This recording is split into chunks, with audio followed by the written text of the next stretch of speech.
Yo, what's up guys? KaranPlays here and welcome to the very first episode of the Chelsea Career Mode series. Before getting into why Chelsea and who Chelsea are, let me just show you the settings that I'm going to be running. Match difficulty is going to be ultimate, half length 4 minutes, currency euros, stadium obviously the Stamford Bridge, international job offers enabled, transfer window enabled, and European competitions enabled. We are the manager of Chelsea FC, and for those of you who do not know much about Chelsea, let me tell you a few things that you do need to know about them. First of all, they obviously do play in the English Premier League. They've been champions of England 6 times and have won over 30 competitive honours. They have been one of England's most successful sides, especially in the past decade. Before Liverpool in 2019, they were the last English side to win a Champions League, and that was in 2012, which had a lot of memorable moments, especially that semi-final against Barcelona in which Fernando Torres got that winner. But now moving on to their current situation, for the season 19-20, they have been banned from making any transfers. So they can't sign players in either summer or January window. But as you all must have seen, I had actually enabled the transfer window because I think due to the coronavirus situation, the Premier League will be scrapped. I hope and pray that the season is null and void so that Liverpool don't be champions. So now I'm trying to simulate what will be happening in the 2020 and 21 season. So with that being said, I have enabled the transfer window and we will be making signings in this career mode series. Okay, all of that was a little bit about Chelsea. So now moving on to why Chelsea. Well, I've proved myself in Spain guys, and now I wanted a different challenge. So I've gone to England. And well, the English Premier League is one of the toughest, if not the most tough competition in world football. And I wanted a chance to compete in it. So I've chosen Chelsea, who are a big club, but the reason why I've chosen them is that they haven't been able to make any transfers.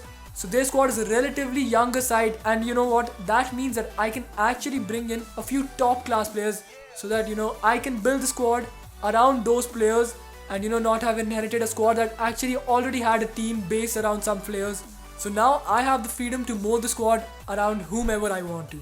Speaking of the squad, here is my starting 11 for now. No transfers have been made apart from this guy, Hakim Ziyech. He's a confirmed transfer already guys, so I did not see any point in signing him, though I will obviously be reducing my funds. I mean, I do have around 130 million, I think so, but I'll just increase the wage budget a lot and like only keep around 70 million to sign players. I mean, that seems fair. So yeah, now talking about the squad, we have Olivier Giroud and Tammy Abraham up top, and we even have Michy Batshuayi in reserves. Looking at these guys, I mean, I feel Batshuayi doesn't have a future at Chelsea, and Giroud is a good plan B striker for the Premier League, and being a plan B to Tammy Abraham isn't the best thing for us right now. So the striker position is one that I am keen on improving on. Moving on to our attacking midfield position, but before that I would like to say that I love the 4-2-2 formation in FIFA 20, so I would like to buy players who will fit in well in this formation, and I want to build the team around this formation. So yeah, moving ahead, now in that cam position I have Mason Mount, Ross Barkley, Willian can also play there, and obviously this guy here, Hakim Ziyech. And I feel that I already have a lot of depth in this spot, so I'm not looking to make any major improvements here. If the right offer does come for some players like Willian or maybe even Ross Barkley, I might accept those and then think about bringing a new player. But for now, I think that my attacking midfield slash wingerish role is sorted. Now speaking of our CDMs, man, first of all we have Jorginho here. An absolute baller, man. This guy's passing is immaculate. The vision that this guy has and the ability to bring the ball back is phenomenal. And obviously, we all do know him for his fantastic penalty run-up, which interestingly matches one of my favorite players' run-up, Bruno Fernandes. And now, speaking of CDMs, man, N'Golo Kante. There is no need for improvement in the CDM role, man. We've got N'Golo freaking Kante, the best CDM in the world, guys. And on the bench, we do have Kovacic and even Billy Gilmore. So our midfield slash winger roles are pretty much sorted. I mean, apart from maybe, one world-class left-sided player, but you know what? I'm not too keen on benching Mount, Willian or Barkley for many games. So you know what? I might even hold off on that for now. Okay, moving on to the defense. First of all, we have our captain here, Azpilicueta. Probably Chelsea's best player for the past 4-5 years, man. Obviously, Eden Hazard is no longer here. So looking at the current squad, I can confidently say that this guy has been Chelsea's best player for the past 4-5 years. And this guy is so versatile. I mean, he can play right back, left back, centre back, Just a quality player to have in our side. Now moving on to our centre backs, we've got Kurt Zouma, Antonio Rudiger, Christensen, and even Fikayo Tomori. So on first impressions, guys, this centre back role does seem a bit dicey to me. Obviously, Fikayo Tomori has the potential to be one of the world's best, and Zouma, Christensen, well, these guys are dependable. Antonio Rudiger is probably the best of the lot for now, but I feel that this is one position that we could improve on, and getting in a better centre back and letting one of Zouma or Christensen go is going to be what I'm looking for. Now on to the left back role, Marcus Alonso. His work rate's clearly defined, man, that this guy isn't fit for being a left back. He's good at getting goals, man. He's good at getting assists. He's good at set pieces. But guys, I do not think he's dependable in the defensive role. And especially, guys, I do not like having slow fullbacks in my team.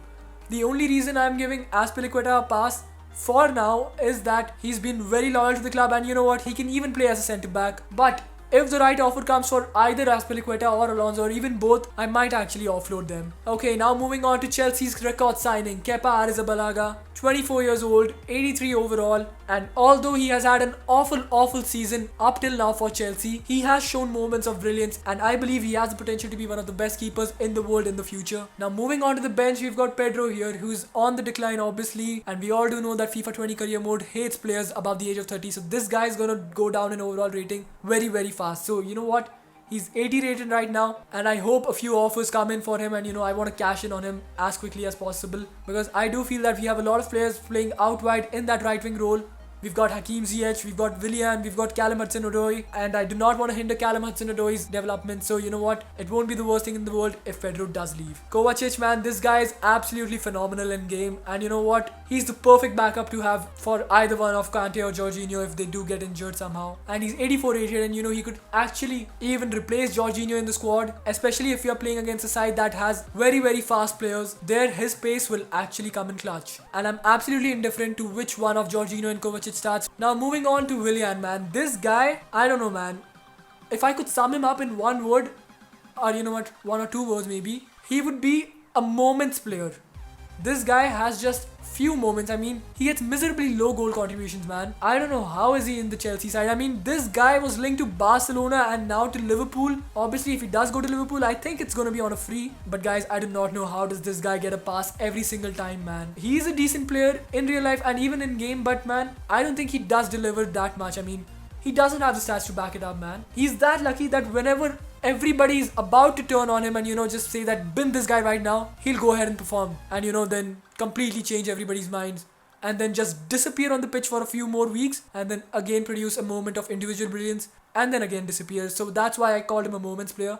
And that's why he's not in my starting 11. I mean, I could have easily played him instead of Mount, but I can't have any player in my starting 11 who I cannot 100% depend on. Next, we have Ross Barkley. I feel this guy has a lot to offer. And with Mason Mount and Barkley in the side, we do have an exact like-for-like replacement for each of them. And just like Kovacic and Jorginho, I'm indifferent to who plays. But for now, Barkley's on the bench. We've already talked about the centre-back, so you know what? I'm not going to be talking about Andreas Christensen much here. All I have to say about him is that he's a decent centre-back. But like the rest of our centre-backs, he's just decent. And we do need a world-class centre-back. So he might have to make way. Now Reece James, man. This guy is one of the most talked about fullbacks in the world right now. According to Chelsea fans, he's a mixture of Trent Alexander-Arnold and Aaron Wan-Bissaka. Meaning that he can attack like Trent and defend like Wan-Bissaka. So well, if what they say is true, we've got potentially a world-class right back already in our team. Moving on to Big Willie. 37 years old. 75 rated. We'll probably be giving him game time in the cup games, but the fact that he's 37 years old, if a right offer does come for him, I will look to offload him and get in another young keeper who can settle for some less game time, maybe a few cup runs and all, because Kepa obviously will be our starting keeper. Now few players in the reserves that I would like to talk about. Fikayo Tomori, man. This guy is absolutely phenomenal in game. 81 pace for a centre back, it's mind blowing. I'm going to be giving him a lot of chances. Now moving on, we've got Billy Gilmore. Every one of us has probably seen that highlight of him absolutely schooling Fabinho. And this guy does have a lot of potential. He does have 3-star, so that's decent. And I'm looking forward to trying him out in this FIFA. Up next, we've got Christian Pulisic, who I am obviously going to place on the bench as soon as we get rid of either one of Pedro or Willian, or both of them. Christian Pulisic is the perfect candidate for that left attacking midfield role if I do decide that Mount and Barkley aren't working. The only letdown here is his shooting, but apart from that, he has got good dribbling, extremely high pace, and decent passing, and has a good skill set and weak foot 4-star. Now the last three players that I'm going to be talking about are Emerson, Callum Hudson-Odoi, and Ruben Loftus-Cheek. So the reason why Billy Gilmour did actually get his chances for Chelsea is probably because Ruben Loftus-Cheek here was injured, and well, they did not have many sentiments.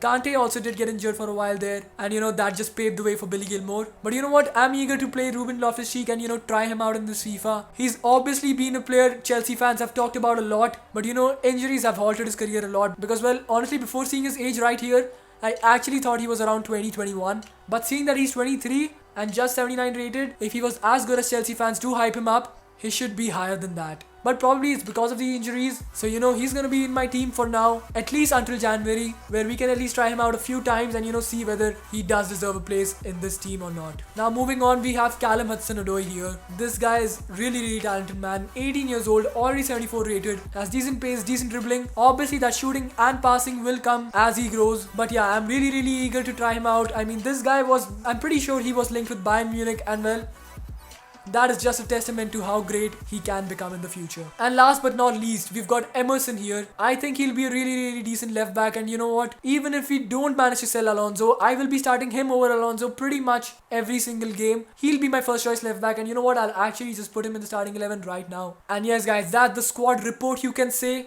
Done. Now on to the roles. Obviously the captain is going to be Azpilicueta. Almost all of the set pieces are going to be taken by Hakim Ziyech.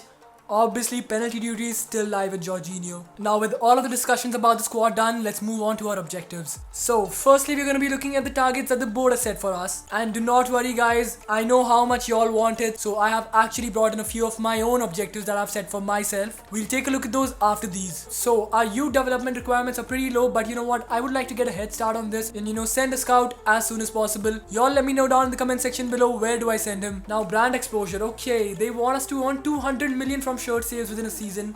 You know what, with the addition of Hakim Ziyech and a few more players, I think that is manageable. Continental success. UEFA Champions League reached the semi-final. Well, this is gonna be a really tough one. I mean, we'll need some really good luck, man, to reach the semi-finals. We have to come up against the easiest possible teams. But you know what, it's the Champions League. No team is gonna be very easy. But y'all get what I'm saying, right? I do feel that we will qualify for the knockout stages. We will get out of our group.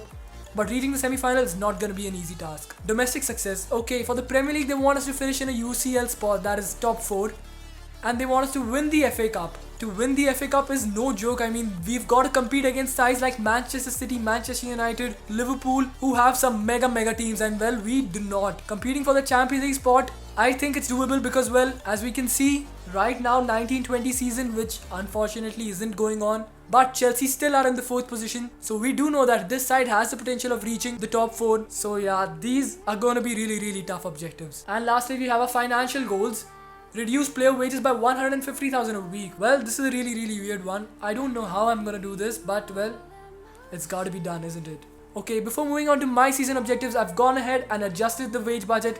So now we've got 70 million to spend on players and 1 million wage budget. And finally guys, the moment you all were waiting for. I mean, I saw this in the comment section so many times. Season objectives, man. Y'all told me to keep some objectives for myself, so I've gone ahead and done just that. So first and foremost, we've got the park the bus objective. It's pretty simple, man. Do not concede more than 20 goals in the PL. This is obviously referring to that Mourinho side that just conceded 15 goals in a Premier League season and won that title. They were absolutely phenomenal at the back, and that is why guys, I really do need to sign a world-class centre back. So yeah, our first objective is just to keep as many clean sheets as possible and keep the goals conceded to a maximum of 20. Next up, we've got Lamp's Champs. This is purely based on the fact that Lampard had no opportunity to sign any players. Obviously, Kovacic did sign for Chelsea, but that was a deal that was already made in the past window. I mean, it was a loan plus buy deal, loan plus buy option deal or something like that. So yeah, he's managed to bring Chelsea to the 4th position with his youngsters, man. And I have to do the same. I have to play players below the age of 20 in at least 15 games. So they can be in the starting 11, they can come on as a sub, it doesn't matter. I just have to get 15 appearances in total with players under the age of 20. And last but not least, London is blue. In this one, we've got to prove that London is blue, guys.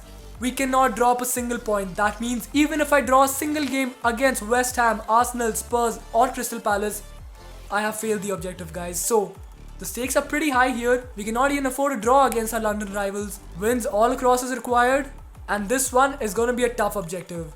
I've given myself 2 especially tough objectives. The Park the Bus one and the London is Blue one.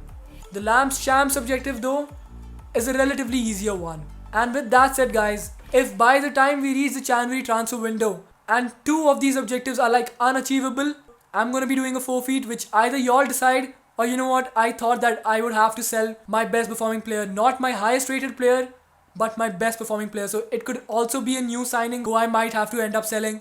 But yeah, if you all do have any other ideas for a forfeit, do let me know down in the comment section below. But for now, the forfeit says that I will have to sell my best performing player if there is no chance of me completing two of my objectives by the time we reach the January transfer window.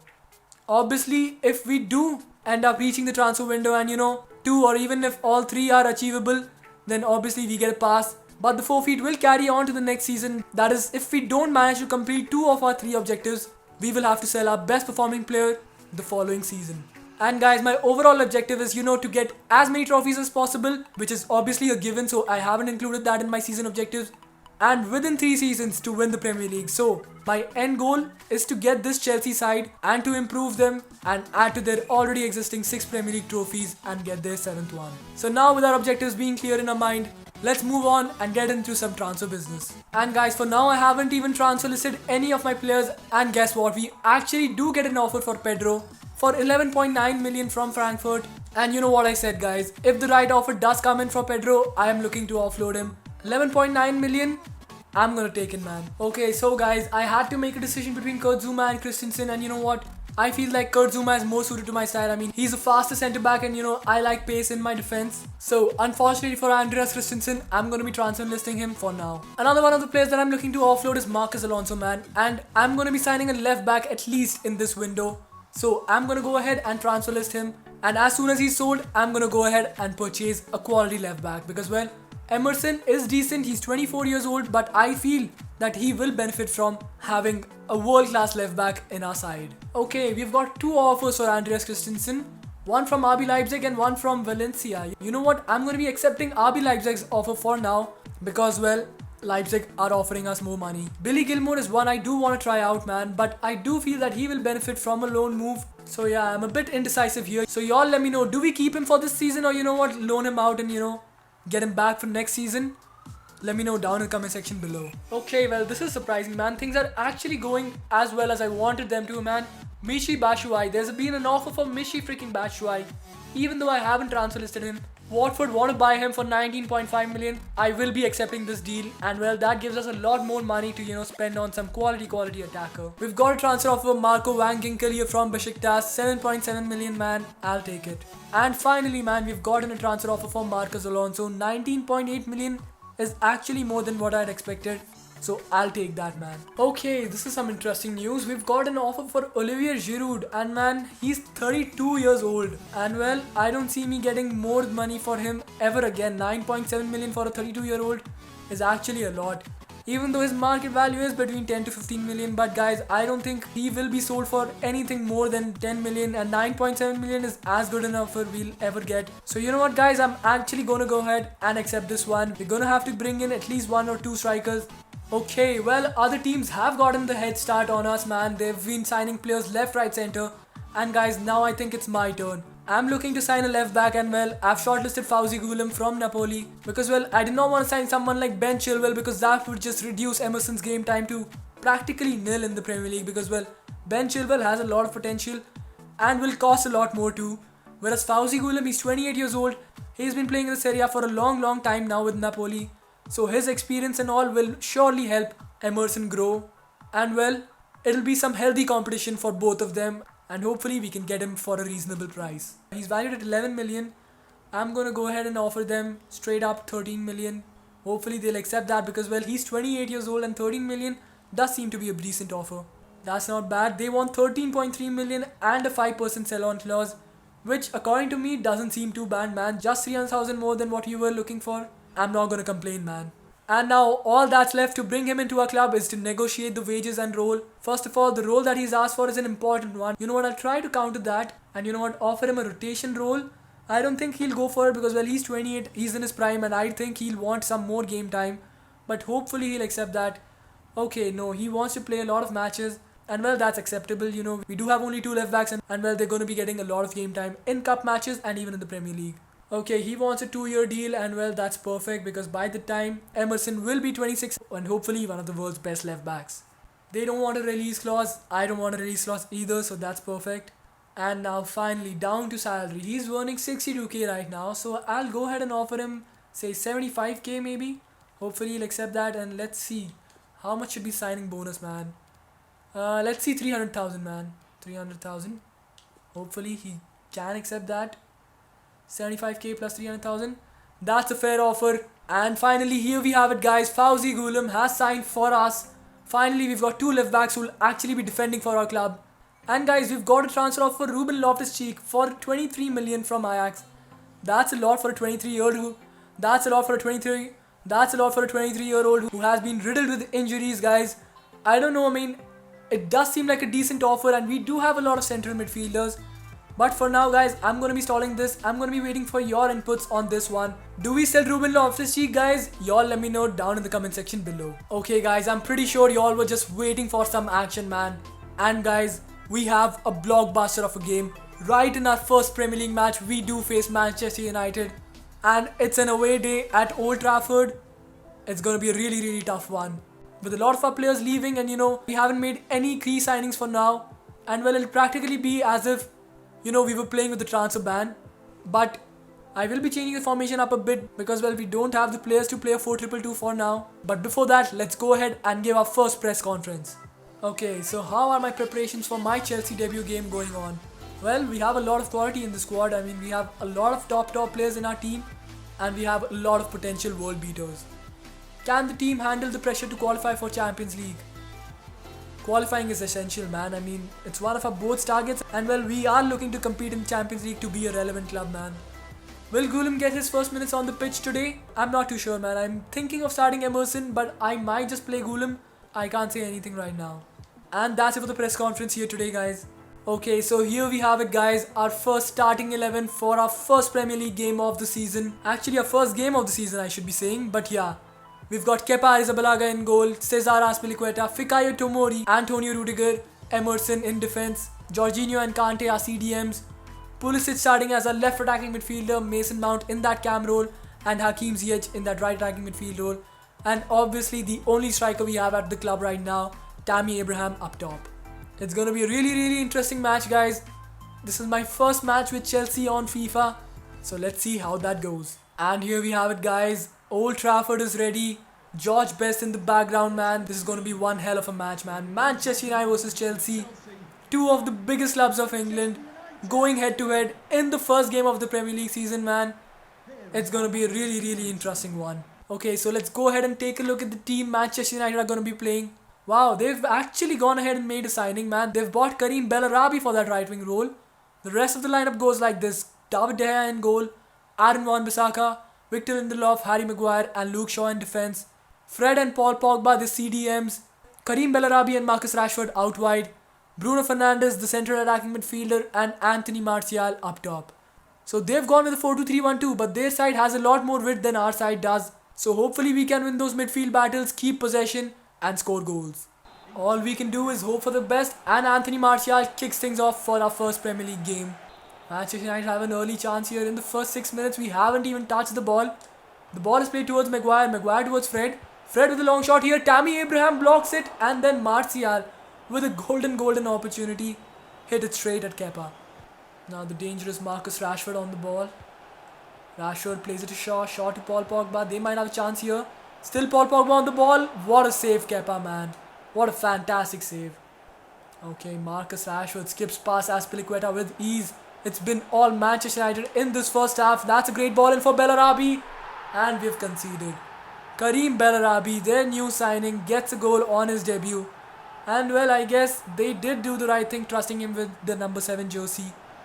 Marcus Rashford, man, he's been absolutely tormenting Azpilicueta. A fantastic ball for Bellarabi. Emerson, though, they should be doing better, man. At least jump. Okay, he did try to jump, man, but Bellarabi, what a towering header, and we do concede our first goal. It's going to be a tough season, guys. We do have to make a few more signings, don't we? Bruno Fernandes. Oh, N'Golo Kante, man. Fantastic challenge. And that's it for the first half here, guys. We've been dominated by Manchester United, man. It's been all Manchester United in this half, man. I don't think we've even had a shot at goal, man. I don't think we've even entered their penalty box, man. That's how great Manchester United have been today. Wow, man, the stats do speak for themselves, man. Look at them, man. 6 shots, 4 on target.